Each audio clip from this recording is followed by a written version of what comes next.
Hey y'all, it's me Marty. Good morning.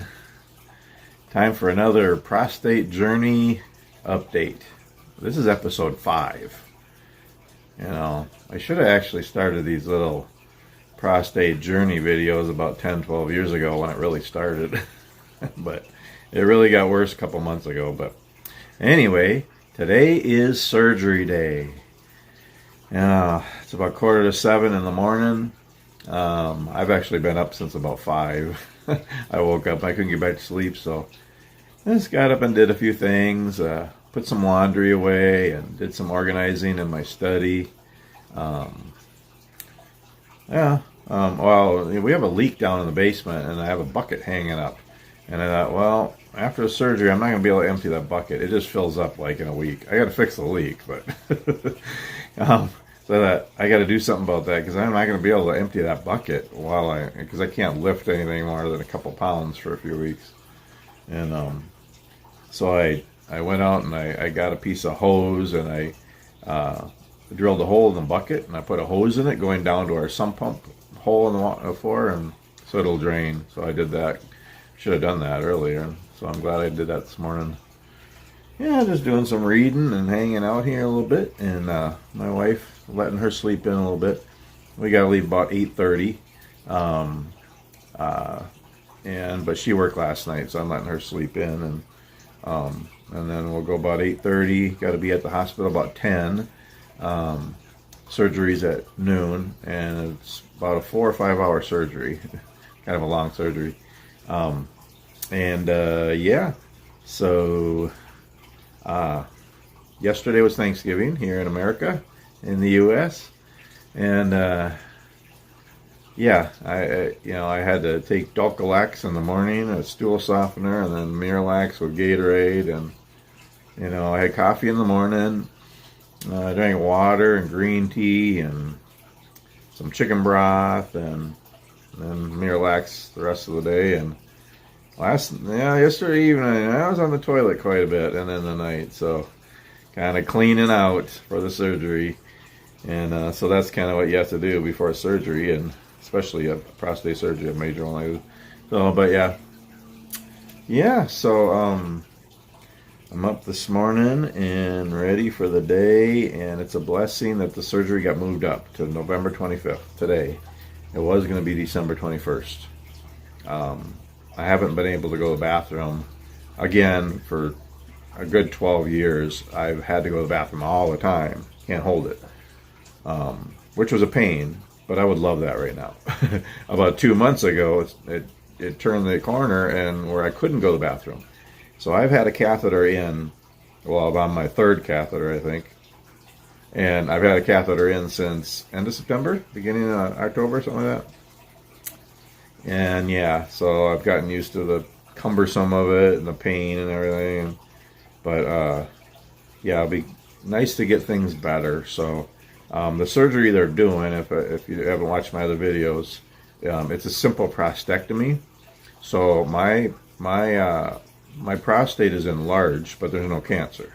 Okay, so my prostate is supposed to be the size of a walnut. Mine is the size of a large apple. So they're going to take most of it out. So a simple prostatectomy, they take most of it out, but they leave the shell. Kind of weird. It's like if you took an orange and took everything out but left the rind. So they're leaving the shell of the prostate. And I wasn't really sure why, and I asked the doctor because I thought the other surgery is a radical surgery where they take the whole thing, but that's only if there's cancer. There's no cancer, even though there's a ton of cancer in my family, and my dad actually had prostate cancer. And I don't have any yet, so they want to leave the shell. And I found out the main reason is the shell actually has nerves in it, and it's, it could still function and do other things, and you're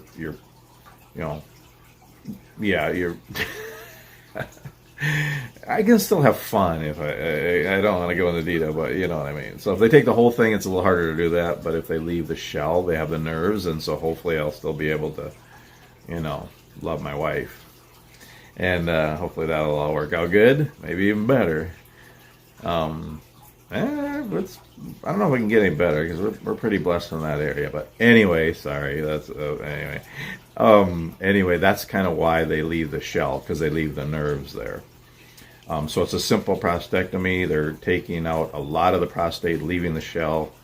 And the way they're doing it is they're going in, it's either 5 or 6 incisions in my stomach. And robot arms are going to go in and do it. And the doctor is controlling the robot arms by a computer. Sounds scary and weird, but I guess they do it a lot, and it works really well. And it heals better and faster and recovers quicker, and it supposedly works good. So I made the mistake of watching the YouTube video of it already. I shouldn't have done that, but kind of weird. But anyway, if you could pray that everything goes well.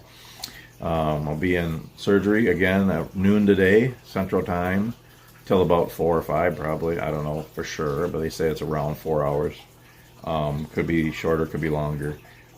In St. Cloud Hospital, St. Cloud, Minnesota. And staying overnight and hopefully come home tomorrow. And yeah, so just pray out everything goes well and the doctors do good. And I don't think I'm going to feel like, oh, everything's better after the surgery, because I'll have a catheter in still. They're actually going to take this catheter out while I'm in surgery, which is good because it's really painful to take it out and put it in again. So they're going to take it out, do the surgery, and then put a new one in. So I'll wake up with a new catheter in. And I have the catheter in for a week to 2 weeks, something like that. And then they'll take it out and see if I can go, and everything is good. And they do an ultrasound, and they check everything, and then there might be a big difference. So I'm really not going to, I don't think I'm going to feel any better for another week or two, but at least the prostate will be out of there, or the big part of it anyway. So it'll be on the road to getting better. And yeah, so can't drive for a couple of weeks, and probably can't drive my big truck for at least 4 weeks.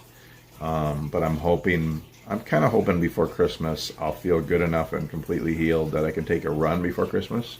If not, I'll go right after Christmas and get one in before New Year's. Because then I want to be home the first week in January, because my son's coming home, and his wife and their son are coming home for a visit. So anyway, but yeah, for the next few weeks, I'm just going to be taking it easy. It's hard for me to take it easy, so pray I can rest. But I can't just lay in bed, for sure. Can't do that. And I can't sit in this chair all day. But as long as I can move around, and they say they want you to walk every day. So, I mean, I'm going to get back into my writing. I'm going to read. I have my other scroll sign in the mudroom, so I'm going to do some scroll sign. I'm working on Christmas presents. Watch movies and read and go for walks and, yeah, just recover. Morning, hon. You could sleep another hour if you want. Anyway, that's about it. So yeah, I'll pray. It's surgery day, so just wanted to give you a little update here. And I know God's in control and everything will work out. So anyway, we'll maybe talk to you from the hospital. We'll see. Have a wonderful day.